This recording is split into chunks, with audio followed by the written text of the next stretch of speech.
We'll continue the lesson.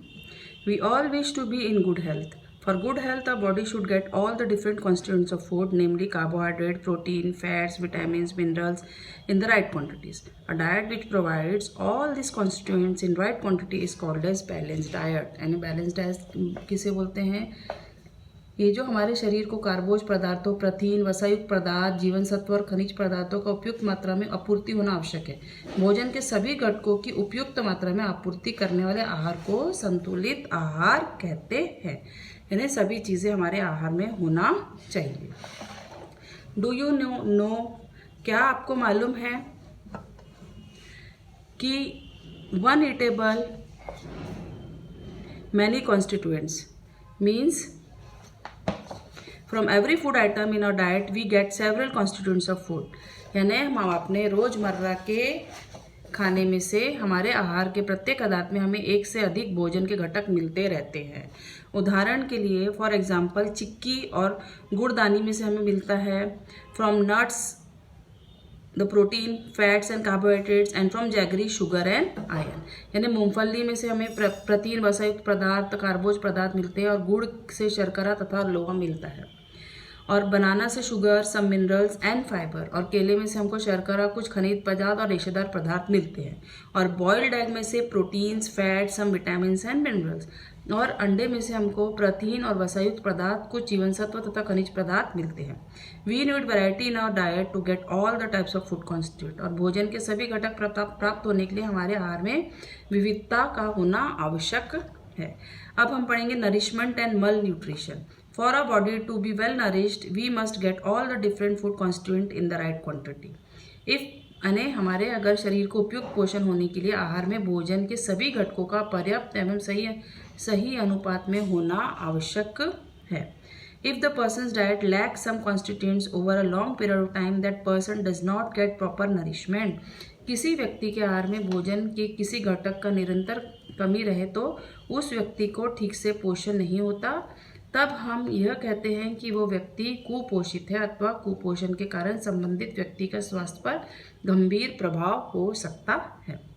For example, if a person does not get enough carbohydrates and protein, their growth is stunt, they feel constantly tired, they cannot cope with their studies or games or other tasks, deficiency of vitamins or mineral cause some specific disorders. उदाहरण के लिए यदि कार्बोज पदार्थ तथा protein न मिले तो शरीर की वृद्धि अवरुद्ध हो जाती है, व्यक्ति को निरंतर थकान सी लगती है, खेल तथा अन्य कामों के लिए उसमें उत्साह नहीं रहता, किसी भी जीवन सत्व अथवा खनिज पदार्थ के अभाव में कुछ विशेष प्रकार की बीमारियां हो सकती है।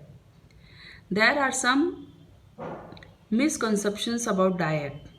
If a child eats sweets, chocolates, cakes, fried stuffs, etc.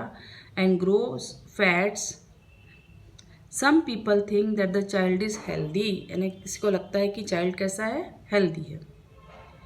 But if you eat only one kind of food stuff, your body does not get all the necessary food constituents. Such a person would malnourished, मतलब would be malnourished. मतलब कुछ लोगों को ऐसा लगता है कि अत्यधिक मात्रा में दूध, घी, सूखे मेवे, मीठे पदार्थ, तेलयुक्त पदार्थ, केक, चॉकलेट तथा बिस्किट खाकर हट्टा कट्टा दिखने वाले बच्चा स्वस्थ होता है, परंतु जो पसंद हो केवल वही खाने और भोजन के सभी घटक शरीर को न मिलने पर वह बच्चा या व्यक्ति वास्तव में कुपोषित ही रहता है। What do you have learn, यानी आपने इस पार्ट में क्या सीखा? The body gets energy from carbohydrate. सबको पता है कार्बोज पदार्थों से हमें शरीर को क्या मिलती है? ऊर्जा। Proteins are necessary for the growth of body as well as for the repair of wears and tears of the body. शरीर की वृद्धि और छीजन की आपूर्ति करने के लिए प्रोटीन की आवश्यकता होती है। और body gets energy from fats too, इन्हें वसायुक्त पदार्थों से भी शरीर को ऊर्जा प्राप्त होती है। Although body needs vitamins and minerals in small quantity, a deficiency of any of them can lead to a disease or disorder. शरीर के लिए खनिज पदार्थों और जीवन सत्वों की कम मात्रा में आवश्यकता होती है, फिर भी उनके अभाव में बीमारियां हो सकती है। Fruits, vegetables and the skin, cereals and pulses are all sources of fibers. विभिन्न फलों तथा अनेक छिलके, सब्जियां अनाज के विभिन्न फलों तथा उनके छिलके, सब्जियां, अनाज तथा दलहन ये सभी रेशेदार पदार्थों के स्रोत हैं। For each of the food items that we eat we get more than one food constituents. हमारे आहार में प्रत्येक खाद्य पदार्थ द्वारा हमें एक से अधिक खाद्य घटक प्राप्त होते रहते हैं। If the diet does not include all the food constituent in the right proportion, it leads to malnutrition and malnutrition has serious consequence of personal health। यदि भोजन के सभी घटक उपयुक्त अनुपात मात्रा में न मिले तो कुपोषण होता है और व्यक्ति के जीवन पर कुपोषण के गंभीर कुप्रभाव पड़ते हैं। धन्यवाद।